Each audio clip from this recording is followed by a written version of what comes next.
Bien, el día de hoy vamos a hablar de un tema que, si bien es cierto, no es nuevo, está bastante vigente porque es el tema favorito por las autoridades para atacar a los contribuyentes. Y esto ha sido usado en exceso por las autoridades para, ahora sí que llegar a los cometidos políticos que se fijan como metas. Y además ha sido validado por los tribunales cuando se intentan ejercer los medios de defensa en su contra. Entonces, en muchas ocasiones se han emitido criterios que no son favorables para los contribuyentes, criterios que han venido a cambiar realmente todo, ahora sí que toda una vida, una historia de figuras jurídicas que se entendían de cierta manera, y a partir de estos últimos años, específicamente a partir de 2014, se ha estado cambiando esta mecánica de entendimiento de ciertas figuras jurídicas. ¿Por qué? Por el tratamiento fiscal que se le ha estado dando en los últimos años. Para poder entender esta figura, que la denominamos materialidad de las operaciones, que realmente no tiene un concepto específico dentro de nuestra legislación o doctrina, tenemos que para ello entender un poco de los antecedentes, los conceptos que rodean esta figura, la normatividad vigente, que es la que vamos a encontrar en nuestras leyes, en el Código Fiscal de la Federación específicamente, y que es la herramienta principal que utiliza la autoridad para aplicar esta figura. Y en una segunda parte vamos a ver la óptica un poco más,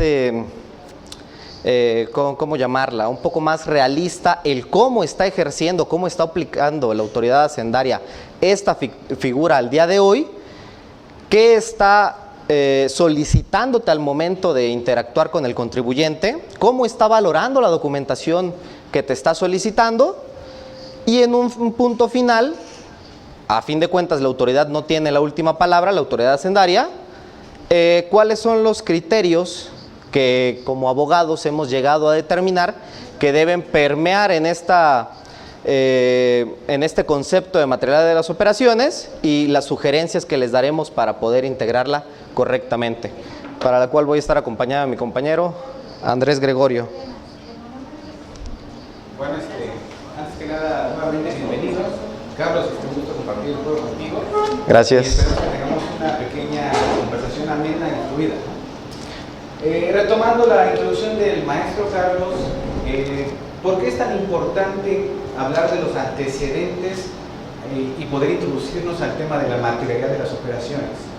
Bueno, porque esto deriva o se le da una importancia precisamente porque es un fenómeno internacional.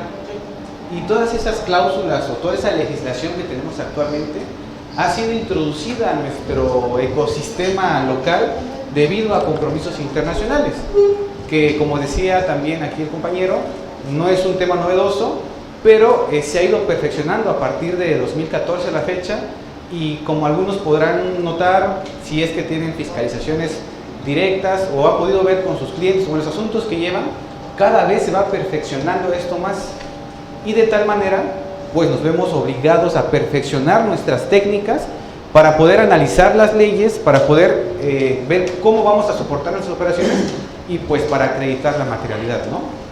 Entonces, el primer antecedente directo, sin el afán de profundizar mucho en ello porque ya es un tema distinto y bastante amplio, es el de la OCDE, el de la Organización para la Cooperación y el Desarrollo Económico, en conjunto con el G20, en 2013, pues trataron esta problemática, ¿no? Y dijeron, ¿qué vamos a hacer con la erosión de la base gravable en los diferentes estados en donde muchas personas, muchos contribuyentes, utilizan ciertas figuras agresivas para evadir el pago de los impuestos, cambiando de residencia, haciendo operaciones inexistentes, afectando los precios de transferencia, etcétera, ¿no? Y es así como surge un plan de acción para combatir la erosión de la base gravable, beneficios de forma indebida, que son lo que conocemos como las BEPS, ¿sí? Ojo, aquí me gustaría agregar, las acciones BEPS son un compromiso internacional adoptado por estos países miembros de la OCDE, y ello es importante mencionar o recordar, porque esta razón es la que ha hecho que podamos entender también un poco las decisiones de la Corte a últimas fechas. Si ustedes revisan las ejecutorias de cuando se planteó por primera vez la inconstitucionalidad del 69, por allá de 2014, resuelto en 2015, se refieren precisamente tanto la exposición de motivos de las leyes de esa reforma fiscal de diciembre de 2013, como las propias ejecutorias de la Suprema Corte, se refieren a los compromisos internacionales adoptados por el país y que prácticamente justifican en ese compromiso internacional el apartarse de los criterios hasta ese momento adoptados. Por eso les decía que fue un cambio de corriente totalmente drástico y un tanto, pues, no jurídico, sino mejor dicho, por obediencia a compromisos internacionales, y bajo esta razón justifican el desapego a muchísimas tradiciones jurídicas, por así llamarlas. Entonces es muy importante que entendamos o compadezcamos un poco a la Corte, porque está realmente atada de manos ante un compromiso internacional, porque realmente sí es una problemática mundial que aqueja a la mayoría de los países, sobre todo con el crecimiento del comercio electrónico, ¿no? Y es por ello que se implementan estas acciones. Ok, correcto. Y bueno, hablando ya en concreto de las BEPS, son 15 acciones que se clasifican en 4 grupos de acuerdo al objetivo de estas, ¿no?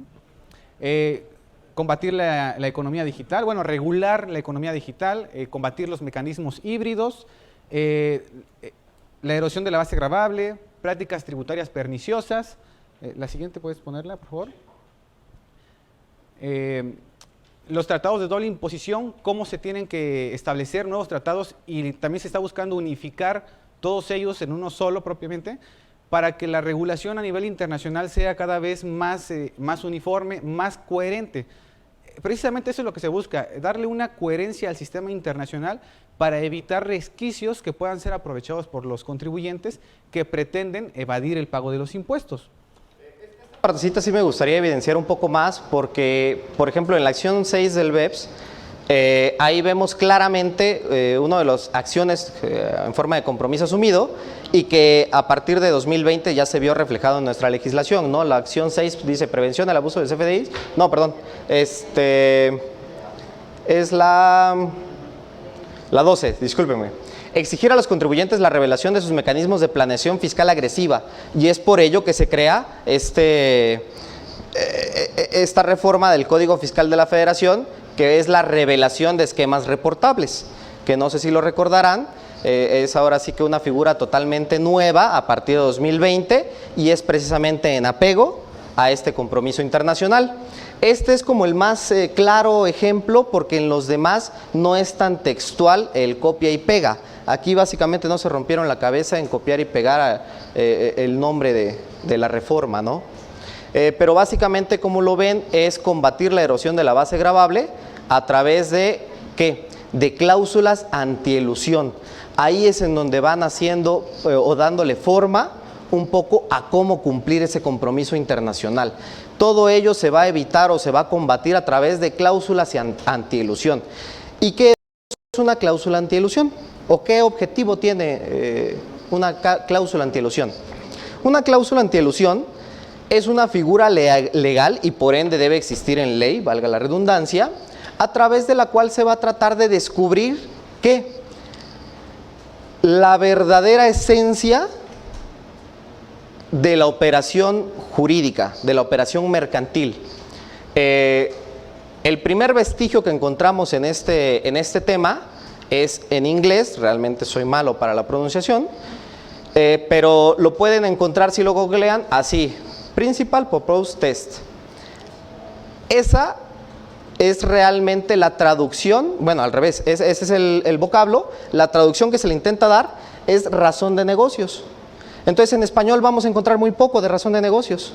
Vamos a encontrar una que otra tesis de la sala del Tribunal de Justicia Administrativa, pero si googleamos esto en inglés vamos a encontrar mucho más, porque en el sistema anglosajón ya se ha estado experimentando un poco más al respecto. Bueno, y esta es una de las acciones precisamente de las BEPS que todos los estados que integran a la OCDE deben introducir a su legislación local, una cláusula antielusión. En México se intentó desde hace mucho tiempo con la administración del presidente Vicente Fox de Quesada, al introducir el artículo 5 del Código Fiscal de la Federación. No se pudo, sin embargo más adelante pasó en la reforma, no como tal, pero sí pasó el 69B y otras figuras afines que permitieron combatir de forma indirecta la elusión fiscal, y hasta el día de hoy, a partir de 2022, ya vamos a tener en su totalidad lo que es el 5A con su reglamentación. Entonces, como tal en México ya tenemos lo que es la cláusula antielusión. De hecho, esa parte es interesante porque implementaron una técnica legislativa, creo, novedosa, que es reorientar los reflectores a figuras realmente intrascendentes para que lo realmente importante no cobre la relevancia debida y pase a final de cuentas el filtro legislativo. ¿A qué me refiero? En esa ocasión, cuando estaba el presidente Fox, que propusieron la implementación de la primera cláusula de antielusión, era prácticamente lo que hoy es el 5A del Código Fiscal. En ese momento no pasó, ahí aprendieron de que no debían llevarlo a la tribuna porque es un tema que realmente no conviene políticamente hablando externar las consecuencias. En 2014 se centra toda la atención en ese 5A que se proponía. Dijeron, no es conveniente porque puede afectar la economía, sobre todo conociendo la realidad jurídica y comercial de México, y se centró en ese momento los legisladores de oposición en no dejar pasar ese 5A en ese momento, pero dejaron pasar el 69B, dejaron pasar el 17H, que se llama cancelación de sellos, o se llamaba en ese momento cancelación directa de sellos digitales. Y así nos fueron familiarizando un poco con las cláusulas antielusión. En un segundo intento, que ya es en 2019 para 2020, se introducen los esquemas reportables, y es en donde ya viene de avanzada introduciendo más y más el esquema completo de cláusulas antielusión. Para 2021 realmente ya está vigente todas las herramientas a favor del SAT para poder reclasificar las operaciones a la realidad jurídica, que es precisamente de lo que hablaba esta parte del BEPS de Principal Proposed Test. Entonces, ahí ya nos están introduciendo todo el esquema que ahora sí tiene la autoridad para revelar la sustancia económica, ¿no? Que es a la que se refiere en muchas ocasiones. Bueno, y pues la finalidad de una regla antielusión es precisamente destacar la realidad económica que pretende ser encubierta por una serie de actos jurídicos y darle un tratamiento fiscal menos gravoso para el contribuyente. Entonces, algo que habría que destacar es que es una regla que actualmente se acaba de introducir al sistema mexicano, sin embargo, ha sido desarrollado desde mucho antes, tanto por el SAT como por algunos tribunales, pero en México no ha sido explotada como en otros países, como por ejemplo podría ser en Estados Unidos, en donde como tal no está expresamente en la ley, pero el Tribunal Supremo de Estados Unidos lo ha desarrollado a través de su jurisprudencia y de sus sentencias, y de ahí deriva también lo que es el principio de substancia sobre la forma, substance over form, y el propósito, business purpose, ¿no? Entonces, ¿cuáles son los elementos que las legislaciones toman en cuenta para establecer una cláusula de antielusión? Bueno, que la forma jurídica de las operaciones de los contribuyentes no es la adecuada. ¿Por qué? Porque se pretende encubrir una realidad económica, ¿no? ¿Cuál es su finalidad? Su objetivo es reducir la carga tributaria, y es precisamente lo que se quiere evitar. Y no hay una razón sustancial que justifique el uso de dicha figura jurídica. Como lo vamos a ver más adelante, una de las razones para considerar que una operación no tiene una razón de negocios es que se lleva a través de un gran número de figuras jurídicas que permiten darle un tratamiento fiscal más laxo a que si se tomaran otras medidas u otras figuras sería más gravoso así. Básicamente estos son los puntos que buscan